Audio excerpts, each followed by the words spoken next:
여호와의 말씀이 또 내게 임하여 이르시되 인자야 너는 막대기 하나를 가져다가 그 위에 유다와 그 짝 이스라엘 자손이라 쓰고 또 다른 막대기 하나를 가지고 그 위에 에브라임의 막대기 곧 요셉과 그 짝 이스라엘 온 족속이라 쓰고 그 막대기들을 서로 합하여 하나가 되게 하라.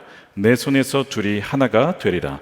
내 민족이 내게 말하여 이르기를 이것이 무슨 뜻인지 우리에게 말하지 아니하겠느냐 하거든 너는 곧 이르기를 주 여호와께서 이같이 말씀하시기를 내가 에브라임의 손에 있는 바 요셉과 그 짝 이스라엘 지파들의 막대기를 가져다가 유다의 막대기에 붙여서 한 막대기가 되게 한즉 내 손에서 하나가 되리라 하셨다 하고 너는 그 글 쓴 막대기들을 무리의 눈앞에서 손에 잡고 그들에게 이르기를 주 여호와께서 이같이 말씀하시기를 내가 이스라엘 자손을 잡혀간 여러 나라에서 인도하며 그 사방에서 모아서 그 고국 땅으로 돌아가게 하고 그 땅 이스라엘 모든 산에서 그들이 한 나라를 이루어서 한 임금이 모두 다스리게 하리니 그들이 다시는 두 민족이 되지 아니하며 두 나라로 나누이지 아니할지라. 그들이 그 우상들과 가증한 물건과 그 모든 죄악으로 더 이상 자신들을 더럽히지 아니하리라. 내가 그들을 그 범죄한 모든 처소에서 구원하여 정결하게 한즉 그들은 내 백성이 되고 나는 그들의 하나님이 되리라. 아멘. 하나님의 말씀입니다. 말씀드린 대로 오늘부터 우리 통일 주간으로 드리게 되는데요. 우리 한반도를 향한 하나님의 아버지의 뜻이 무엇인지를 알게 되는 시간이 될 줄로 믿습니다. 우리가 어떻게 기도해야 되고 우리가 무엇을 믿고 순종해야 되는지 그렇게 품을 수 있는 시간이 될 줄로 믿습니다. 올해는 휴전 협정을 맺은 지 70년이 되는 해이죠. 그 말씀은 70세 미만이 되신 분들은 6.25 전쟁을 경험하지 못한 세대라는 뜻입니다. 뒤집어 말하면 6.25 전쟁을 경험한 세대보다 경험하지 못한 세대가 대다수가 되어가는 상황으로 우리가 지금 들어가고 있습니다. 그렇다 보니까 통일에 대한 관념도 점차 바뀌어가고 있습니다. 통일보다는 남과 북의 평화로운 공존이라는 이런 표현들이 점점 더 늘어가고 있습니다. 왜냐하면 현실적으로 남과 북의 통일은 불가능하거나 매우 어려운 것이다. 혹은 꼭 필요한 것이냐라고 묻는 이들이 등장했기 때문에 그렇죠. 이런 상황에서 통일연구원에서 작년 2022년에 통일의식 조사를 실시했습니다. 질문 중에 이런 것이 있었어요. 선호하는 남북의 미래상은 무엇입니까? 그러니까 남북이 어떠한 모습으로 있기를 원하십니까? 선호하십니까? 라는 질문이었는데요. 통일된 단일 국가를 원합니다 라고 대답한 퍼센트가 몇 퍼센트일까요? 27%였습니다. 그러니까 10명 중에 3명이 되지 않아요.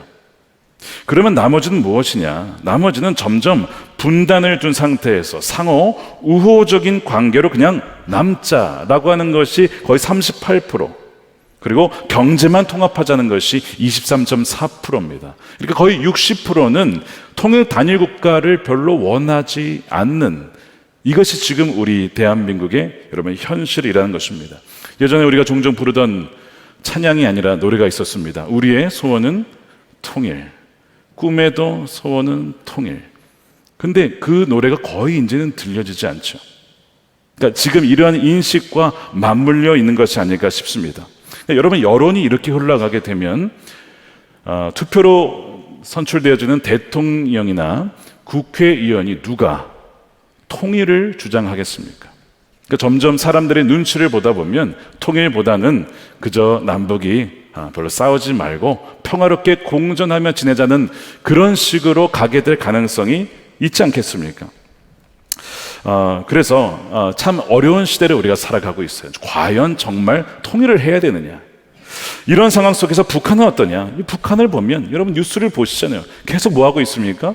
미사일, 탄도미사일 실험, 심지어는 이제는 잠수함에서 미사일을 쏘는 그런 시험을 하고 있고요.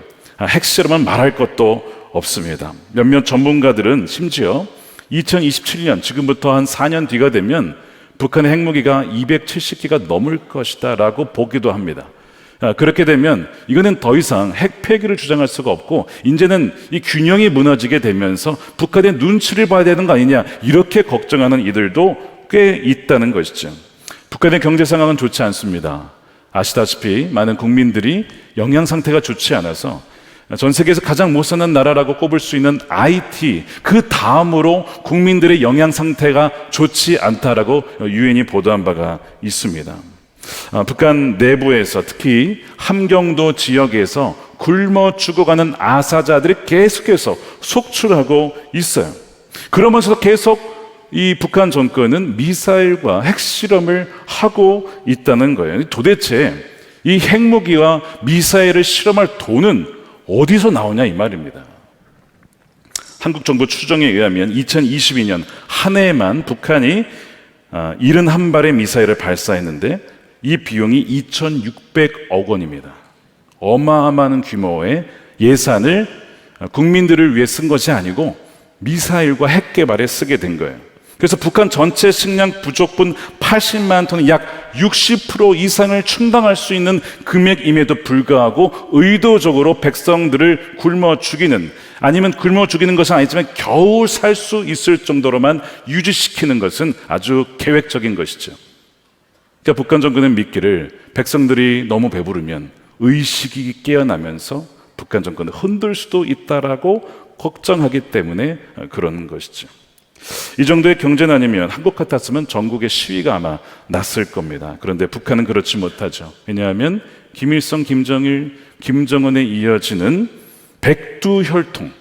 백두혈통의 세습과 공포 정치 때문에 그렇습니다. 그리고 북한을 지배하는 주체 사상 때문이에요. 그러니까 주체 사상은 사상이라고 하지만 실상 뭡니까? 종교죠, 종교.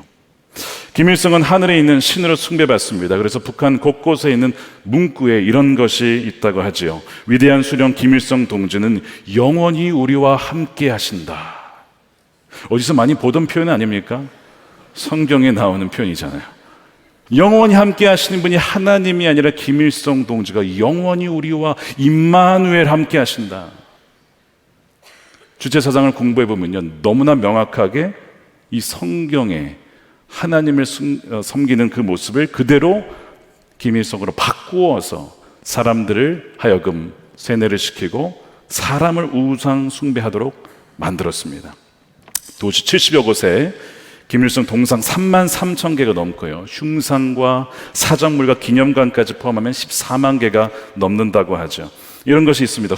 수령님이 앉아주신 의자, 앉아주신 의자, 이거 기념해야 된다 이거예요.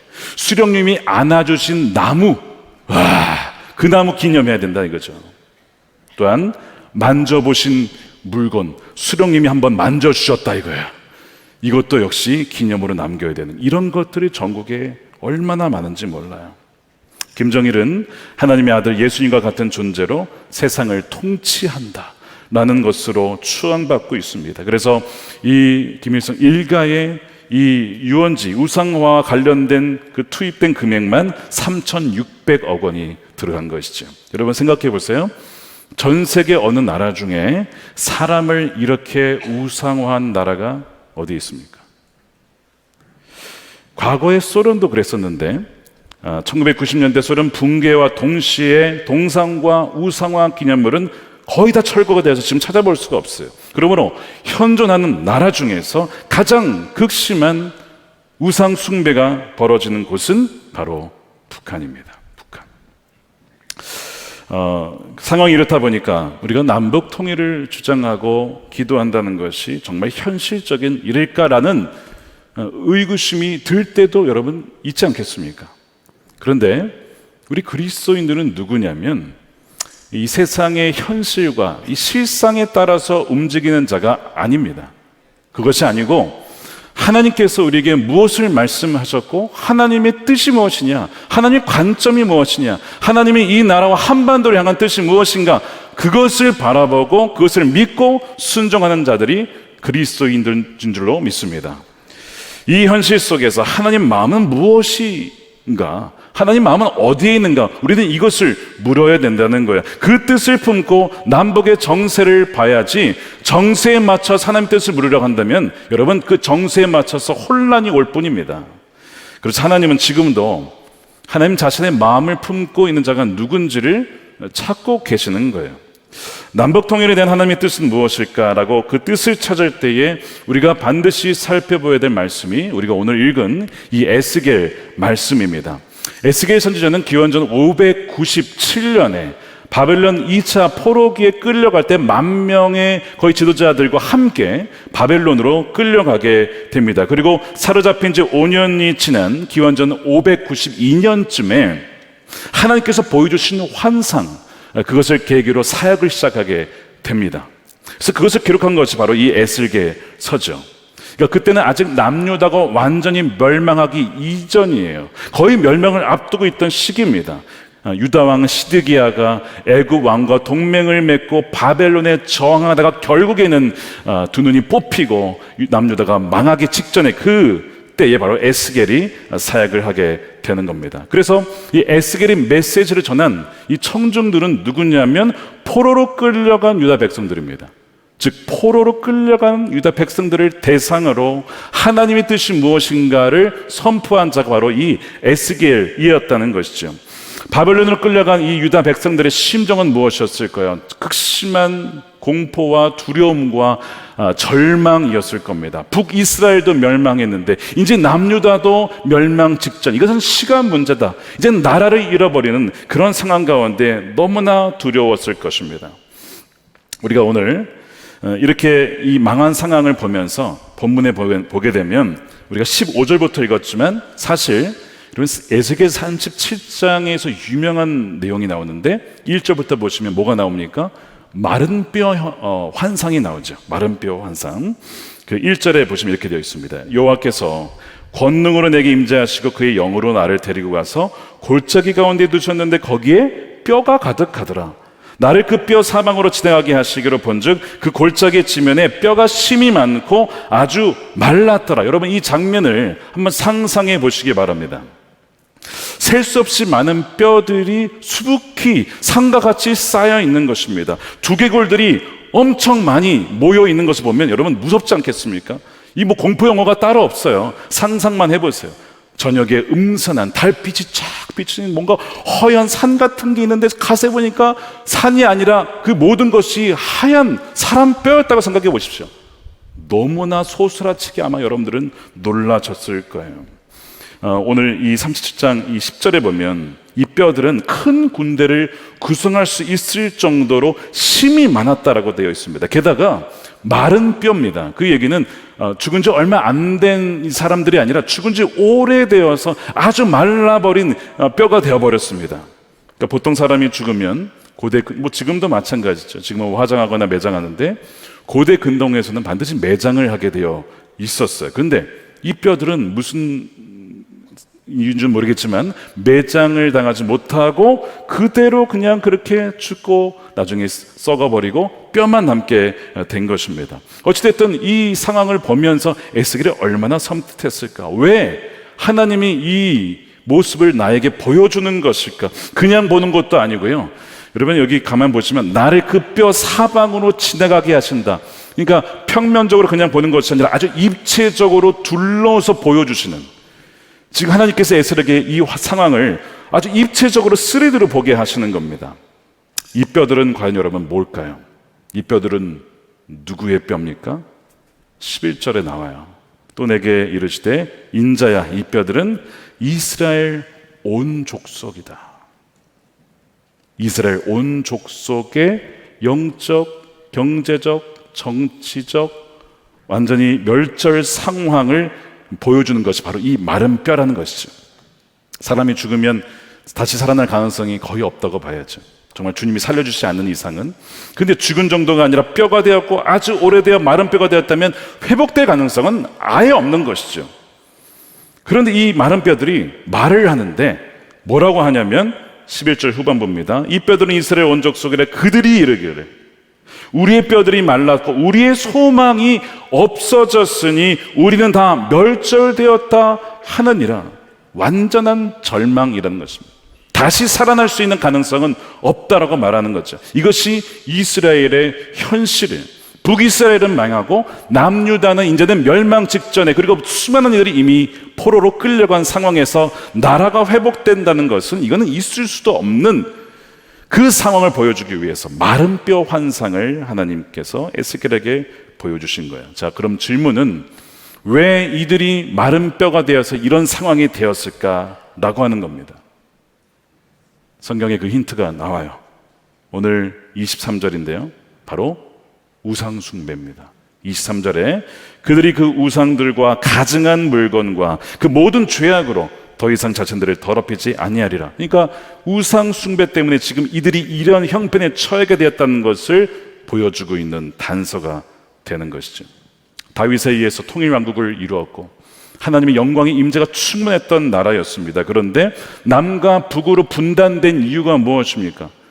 솔로몬이 하나님을 사랑하고 섬기지 못하고 이방 신들, 그 여인들을 통해서 이방 신들을 섬김으로 말미암아 결국에는 그의 아들을 통해서 르호보암과 또 여로보암 자신의 부하였던, 그래서 남과 북으로 갈라지게 되죠. 바로 우상 숭배가 원인이었다는 거예요. 그러니까 그 이후로 북이스라엘은 계속 우상을 숭배합니다.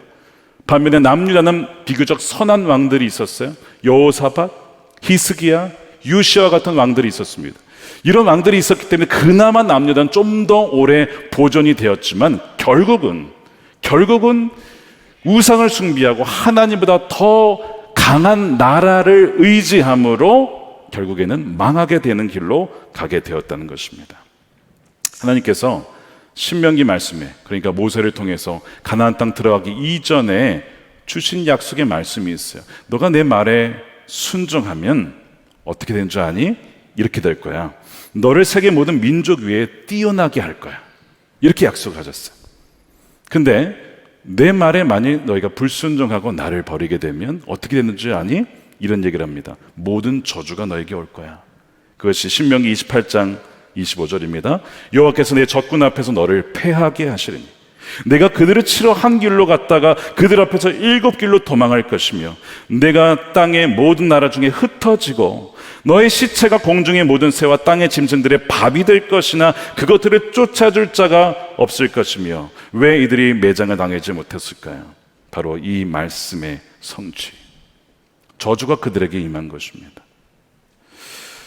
여러분, 이 마른 뼈들은 온 이스라엘 족속이라고 했죠. 그러니까 북이스라엘 뿐만 아니라 남유다를 포함합니다. 그래서 바벨론 포로로 끌려간 유다 포로 공동체의 영적인 현실을 보여주고 있는 상황이에요. 근데 저는 이 말씀을 묵상하면서 왜 그렇게 이 한반도, 특히 북한이 생각이 나는지 모르겠습니다. 자유 없는 감옥과 같은, 노예와 같은 포로된 자의 삶을 살아가는 이 북한 백성들이 생각이 났어요. 공산주의와 주체 사상에 속은 채 불쌍하게 살아가는 그 주민들의 영적인 실상인 것이죠.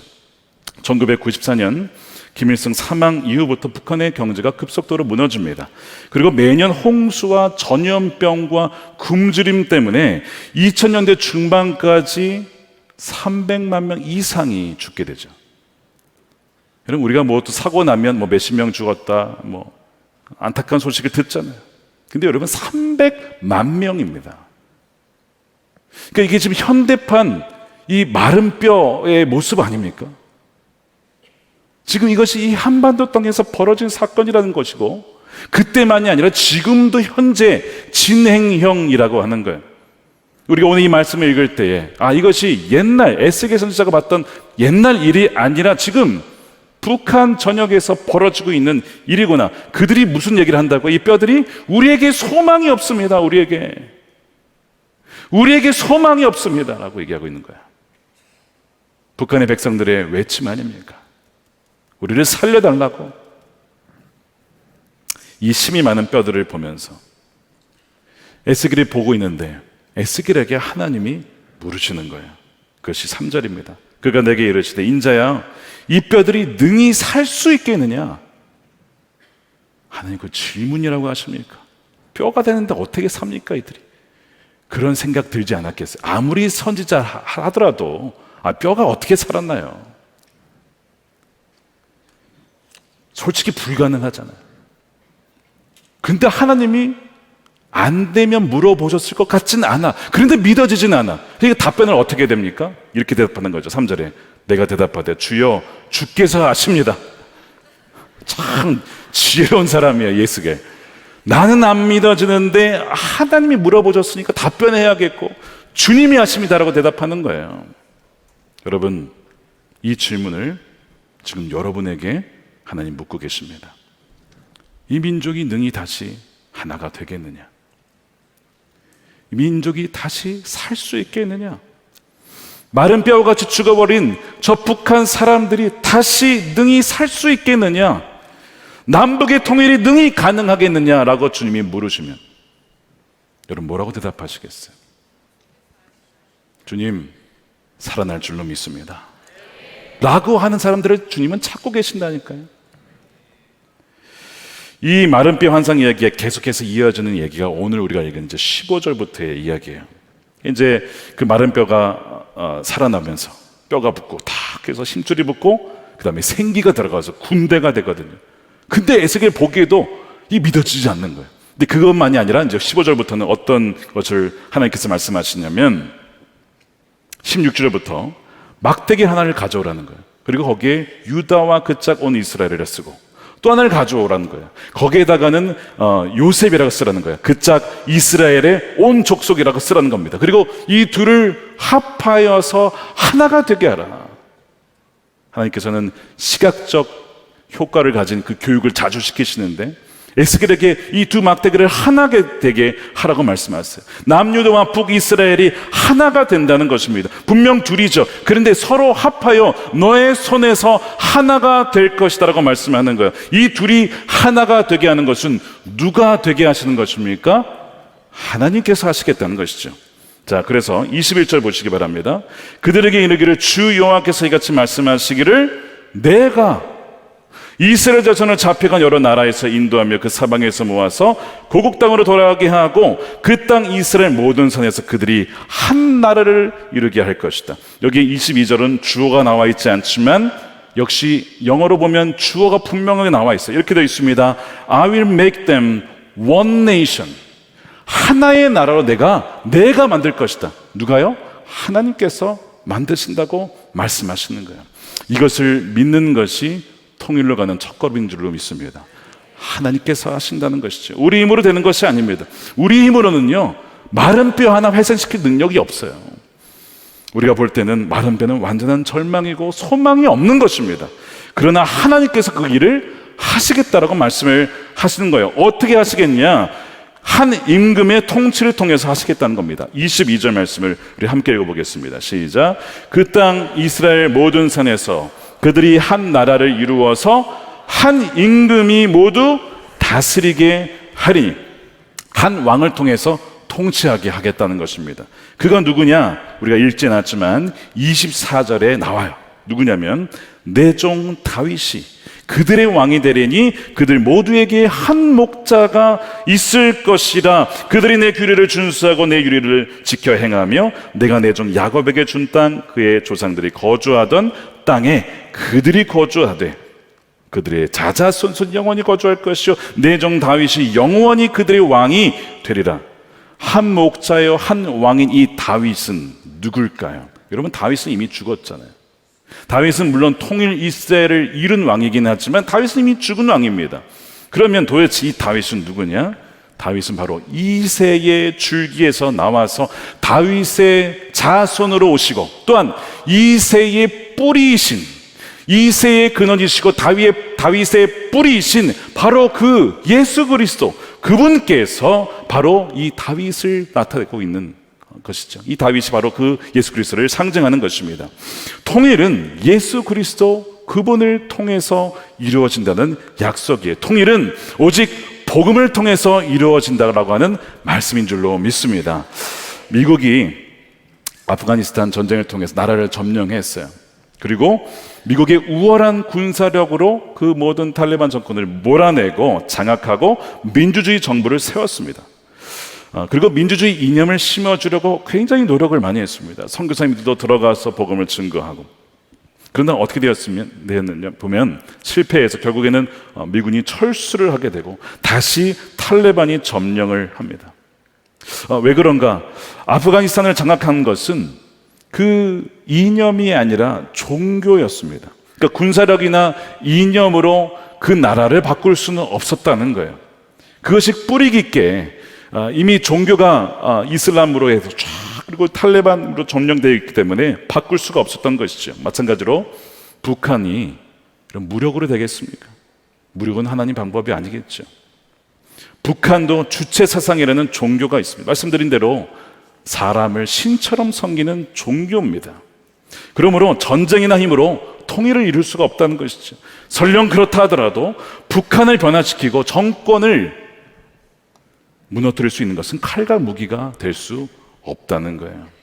우리의 전쟁은 뭡니까? 하나님을 아는 것을 대적하여 높아진 그것을 무너뜨리는 것은 바로 칼과 무기가 아니라 바로 진리이신 바로 예수 그리스도이십니다.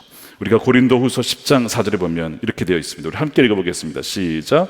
우리의 싸우는 무기는 육신에 속한 것이 아니요 오직 어떠한 견고한 진도 무너뜨리는 하나님의 능력이라. 모든 이론을 무너뜨리며 하나님 아는 것을 대적하여 높아진 것을 다 무너뜨리고 모든 생각을 사로잡아 그리스도에게 복종하게 하니.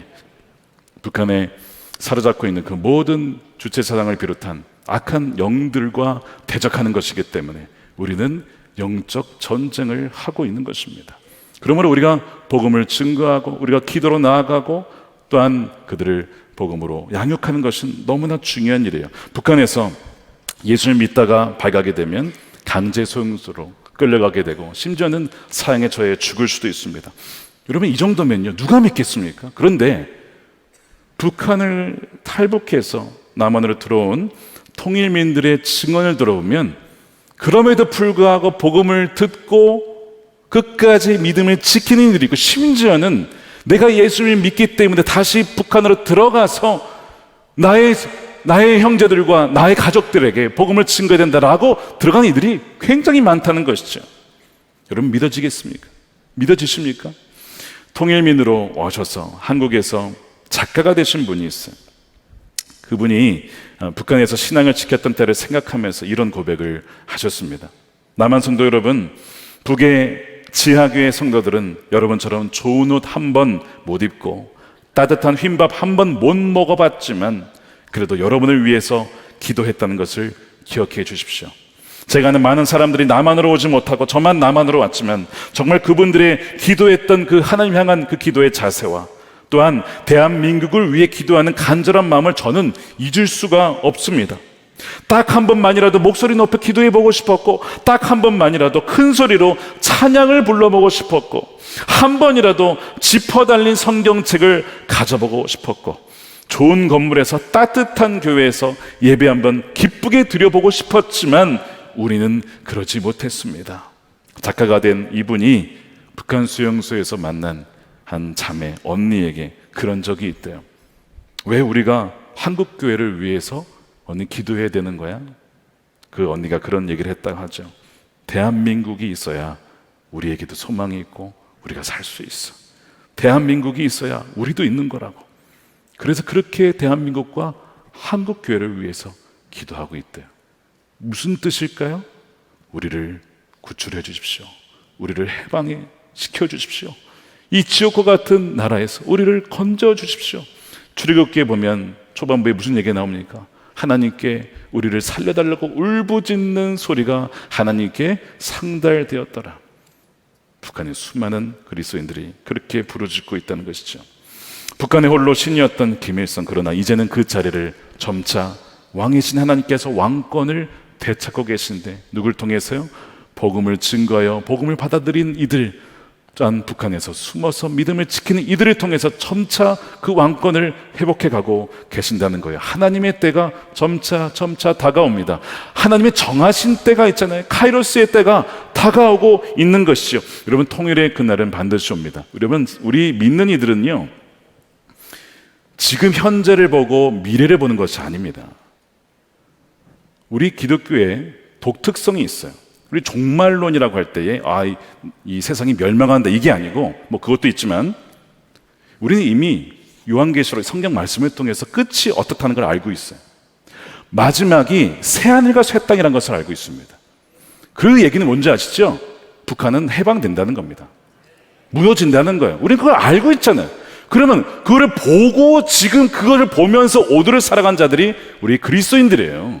그러면 그것이 명확하다면 지금 우리가 해야 될 것이 뭐냐는 것이죠. 거기에 그 믿음을 가지고 순종하며 살아가야 된다는 것이 우리의 그리스도인의 삶인 줄로 믿습니다. 하나님께서 왕이신 주님을 통해서, 복음을 통해서 통일을 이루신다면 우리의 할 일은 무엇이냐? 우리의 힘으로는 안 되지만 하나님께서만 하실 수 있지만, 하나님께서는 자신의 뜻을 믿고 순종하는 하나님의 백성들을 통해서 그것을 이루시는 거예요. 그래서 오늘 말씀에 17절과 19절에 반복해서 나오는 표현이 있는데 바로 내 손에서라는 표현입니다. 자, 17절에 보십시오. 그 막대기들을 서로 합하여 하나가 되게 하라. 내 손에서 둘이 하나가 되리라는 표현이 나오죠. 19절에도 한 막대기가 되게 한즉 내 손에서, 즉 에스겔의 손입니다. 손에서 하나가 되리라 하셨다 하고, 여기서 내 손이라고 하는 것은 에스겔 선지자의 손을 가리키는 것이지만 동시에 이 손은 하나님의 손이죠. 왜요?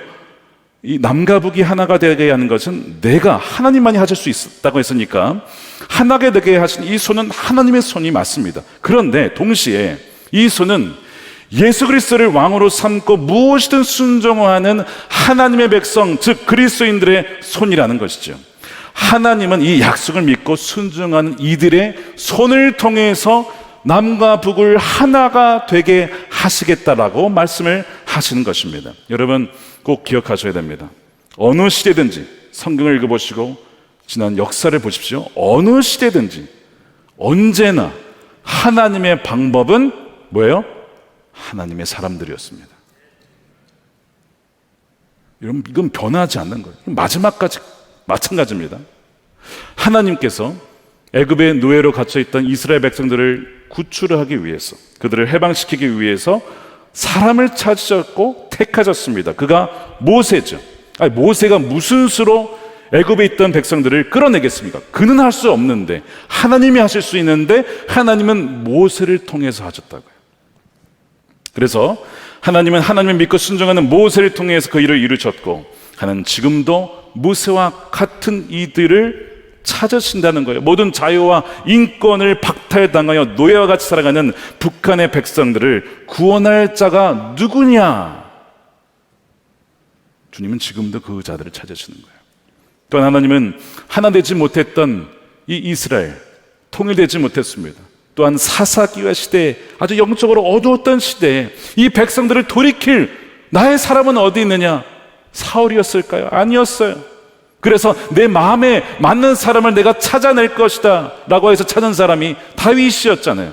다윗을 통해서 하나님 뭐라고 하시냐면 내 뜻을 이룰 거야. 그러면서 통일 이스라엘을 결국 이루십니다. 하나님이 하셨는데 누구를 통해서요? 하나님의 사람을 통해서, 자신의 마음에 맞는 사람을 통해서 그 일을 이루신 거예요. 다윗이 시세나 상황 돌아가는 걸 봤다면 골리앗에게 덤벼들었겠습니까? 그건 미친 짓이죠. 그러나 그가 바라봤던 것은 골리앗이 아니고 상황이 아니고 나와 함께 하시는 주님을 바라보는 눈이 열리니까 골리앗이 더 우습게 보이는 거예요. 골리앗이 더 바보같이 보이는 거예요. 하나님께 대적하는 저놈 봐라. 하나님은 그 다윗으로 통일 이스라엘 왕국을 이루시는 것이죠. 동일하게 통일 한국을 이룰 나의 사람, 내 마음이 아픈 사람, 나의 손이 되어줄 사람이 어디에 있을까? 주님은 지금 이 자리에 앉아 계신, 또 온라인으로 참여하신 분들을 통해서 그들을 찾고 계시는 거예요. 여러분들이 하나님의 손이 되시기를 축복합니다. 하나님의 마음을 품은 자들이 되시기를 축복합니다. 사도행전 13장 36절에 보면 이런 말씀이 나와요. 다윗은 당시에 하나님의 뜻을 따라 섬기다가 잠들었다. 세 번역엔 이렇게 되어 있습니다. 다윗은 사는 동안 하나님의 뜻을 받들어 섬기고 잠들었다는 거예요. 어떤 그 영어 번역에는 이 하나님의 뜻을 목적이라고 번역을 했어요.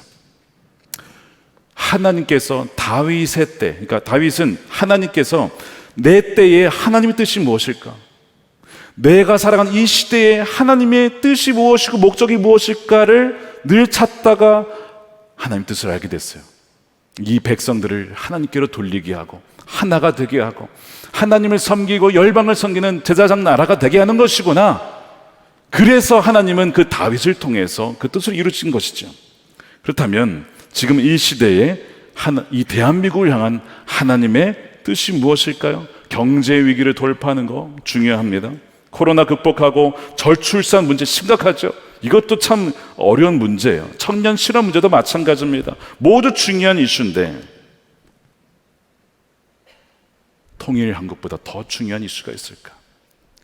북한에 죽어가는 2,600만 명의 영혼들이 죽어가고 있어요. 주님을 알지 못한 채 죽어가는 들이 대부분입니다. 하나님의 마음이 어디에 있을까? 거기 있지 않겠습니까? 시대마다 우리 믿음의 선조들은 자신의 시대적 사명을 감당했어요. 일제 강점기 때 목숨 걸고 독립운동을 했죠. 교회가 독립운동의 처소가 됐어요. 교회가 6.25 전쟁 이후에 이 나라를 재건하기 위해서 우리의 선조들이 얼마나 희생했는지 모릅니다. 얼마나 수고했는지 몰라요. 우리는 정말 이 젊은 세대 저를 포함해서 이 대한민국에 태어난 것만으로 엄청난 복을 받은 것입니다. 지금 우리 청소년국 아이들이 인도에 가 있거든요. 거기에 슬럼에서 목회가 아니고 선교를 하고 있는데 여러분 그 아이들 하면 볼 거예요. 야, 우리가 대한민국에 태어난 것이 얼마나 감사한 일인지.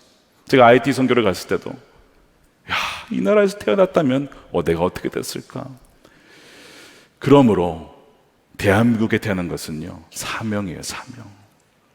열망을 품으라고 하신 사명이고 동시에 북한과 남은 이렇게 다른데 왜 이렇게 남한에게는 이 대한민국에는 영적인 부흥을 주셨고 풍요로움을 주셨을까?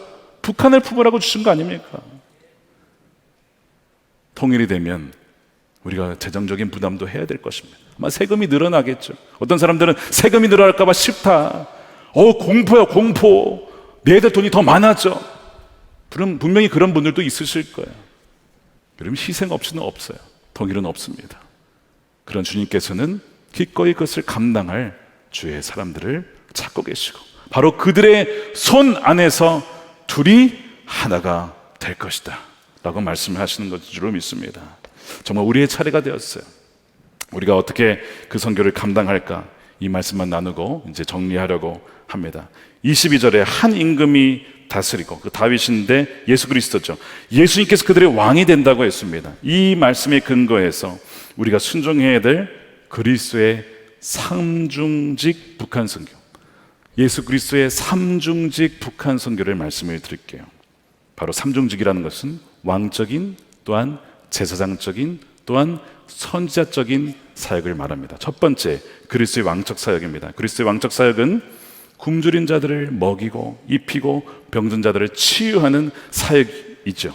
그래서 이 왕적 사역은 탈북자들의 탈북을 돕고 그들이 이 대한민국의 통일민으로 잘 정착할 수 있도록 그들에게 먹을 것과 쉴 곳을 공급하고 위험으로부터 보호해 주는 것입니다. 한국에 들어왔지만 한국에 잘 적응하지 못하고 정착하지 못한 이들이 참 많다고 합니다. 여러분 그들이 여기에 정착하지 못하면 통일이 되어도 희망이 없는 거예요. 그들이 먼저 여기에서 잘 정착하고 그들이 통일민으로 자라갈 때에 진정 대한민국 통일국가가 의미가 있는 것이죠. 그들은 가족이 없습니다. 친척들을 다 두고 나왔잖아요. 그러니까 얼마나 외로운지 몰라요. 상당한 문화 충격을 겪습니다. 많은 도움이 필요하죠. 그래서 북한 선교국에서 이 통일민들이 정착을 할 수 있도록 돕고 있지만 그 사역의 범위에 있어서 참 한계가 있어요. 그래서 더 많은 이들이 우리가 북한 선교 학교를 통해서 또한 훈련받고 또한 섬길 수 있는 이들이 많아져야 된다는 거예요. 그것이 그리스도의 왕적 선교입니다. 두 번째는 그리스도의 제사장적 선교가 있어요.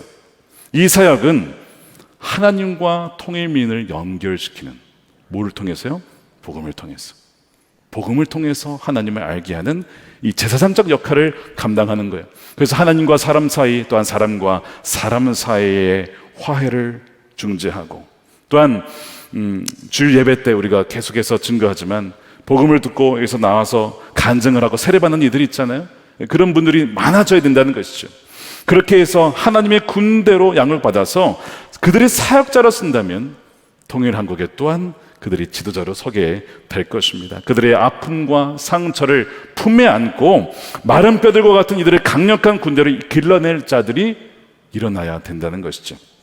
또한 제사장은 이 모든 아픔을 마음에 품고 하나님께 기도로 나아가는 이들을 말합니다. 그러니까 많은 중보 기도자들이 있어야 돼요. 하나님, 북한의 이런 상황들, 우리 통일민들의 이런 어려움들이 있습니다. 그들의 상황을 주님께 내려놓습니다. 나아갑니다. 주여 이 기도에 응답해 주옵소서라고 하는 기도자들이 또 많이 일어나야 되죠. 바로 이들이 바로 그리스도의 제사장적 역할을 감당하는 이들인 것이죠. 그들인 줄로 믿습니다. 세 번째, 마지막인데요, 그리스도의 선지자적 사역입니다. 이거는 어떻게 보면 굉장한 담대함과 믿음이 필요한 사역이에요. 왜냐하면 북한 정권과 국민이 있는데 국민들은 피해자죠. 정말 이들은 속는 참 불쌍한 백성들입니다. 그러나 정권은요, 얼마나 악랄한지 몰라요.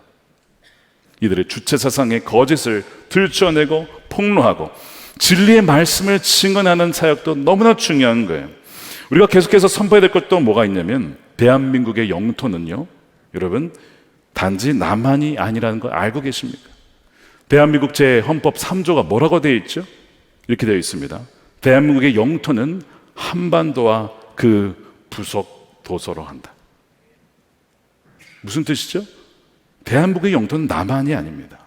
한반도 전체라는 것입니다. 이미 이것을 헌법을 세울 때부터 분명하게 했어요.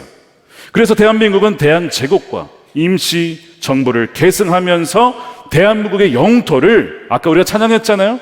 한라에서 백두까지 정한 거예요. 백두를 제외한 것이 아니고 한라에서 백두까지 한반도 전체의 영역이 바로 대한민국이다라고 헌법에 명시를 하고 있습니다. 그래서 전체가 한반도의 고유 영토다. 다시 말해 이 대한민국 헌법 제3조는 남과 북의 분단은 합법이 아니라 비정상적인 상태로 규정하고 있는 것이죠. 이것이 통일의 근거가 되면서 동시에 우리가 당당하게 외쳐야 될 선지자적 메시지 아닙니까?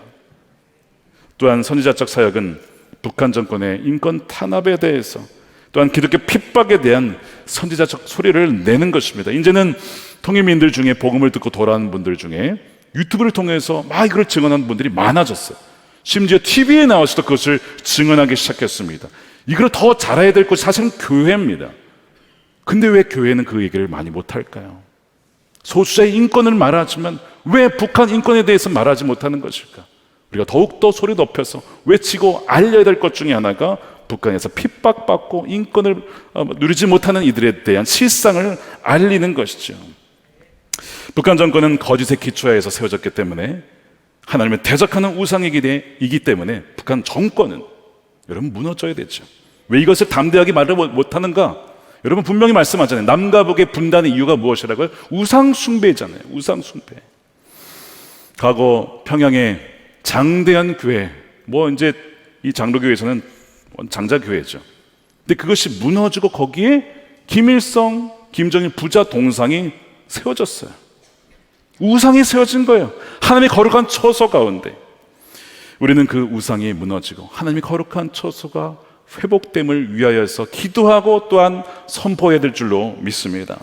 오늘 말씀에 하나님께서 다시는 우상들과 죄악들로 더럽히지 않겠다라고 약속하셨어요. 23절입니다. 그들이 그 우상들과 가증한 물건과 모든 죄악으로 더 이상 자신들을 더럽히지 아니하리라. 내가 그들을 그 범죄한 모든 처소에서 구원하여 정결하게 한즉 그들은 내 백성이 되고 나는 그들의 하나님이 되리라.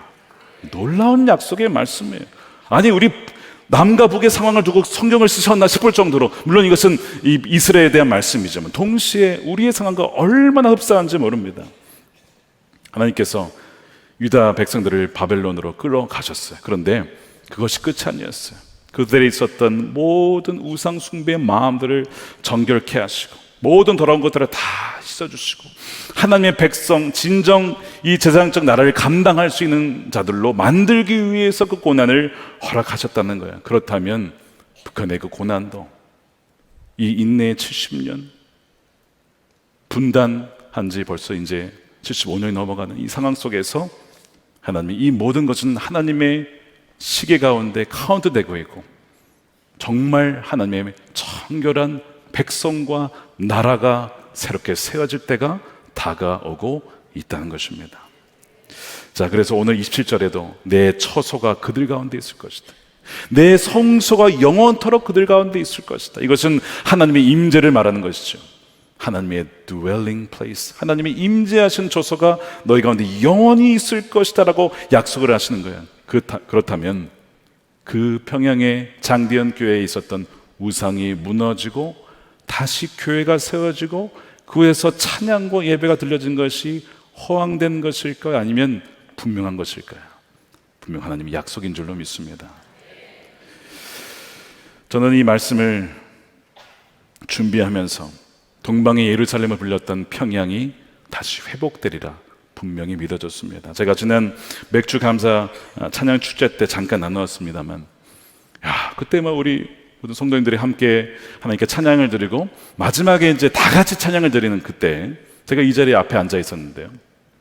찬양을 드리는데 너무 막 감격스러운 거예요. 현장에 와 하나님 감사합니다 하는데 어떤 장면이 겹쳐졌냐면 그 만수대, 그 우상이 세워져 있는 평양에 장대현 교회가 있었던 그 엄청 넓은 광장에 사람들이 가득 차 있는데 우상이 보이지 않는 거예요. 우상이 어디 갔지? 가만 보니까 그 사람들이 그리스도인들이에요. 그리스도인들이 막 거기 광장에서 찬양하는 모습과 같이 이렇게 겹쳐서 보이는 거예요.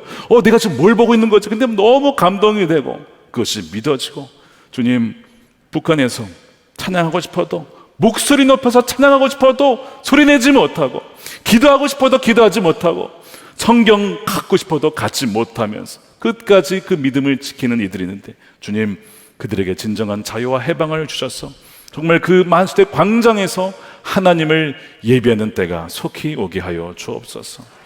그렇게 기도를 하게 되었습니다. 사랑하는 여러분, 이번 통일 선교 주간을 준비하면서 이 에스겔 말씀이 우리 모든 여러분들과 우리 나라에 주신 약속의 말씀인 줄로 믿습니다. 그리고 저는 이렇게 기도하게 되었어요. 주님, 우리 힘으로는 할 수 없습니다. 상황은 점점 더 어두워져 가고 전쟁의 그림자가 드리워져 갑니다. 그러나 나누어진 두 막대기가 하나가 되게 하실 분은 주님이십니다.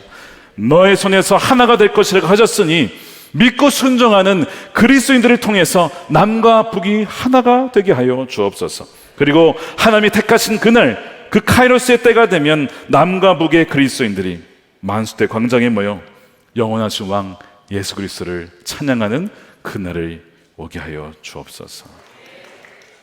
우리가 이 날을 꿈꾸며 그렇게 그날을 바라보며 이미 이루어진 줄로 믿고 우리에게 부르신 그 자리에서 우리 통일 선교를 신실하게 감당하며 바로 우리 그날, 그 통일의 그날 만수대 광장에서 다 같이 찬양하는 그날에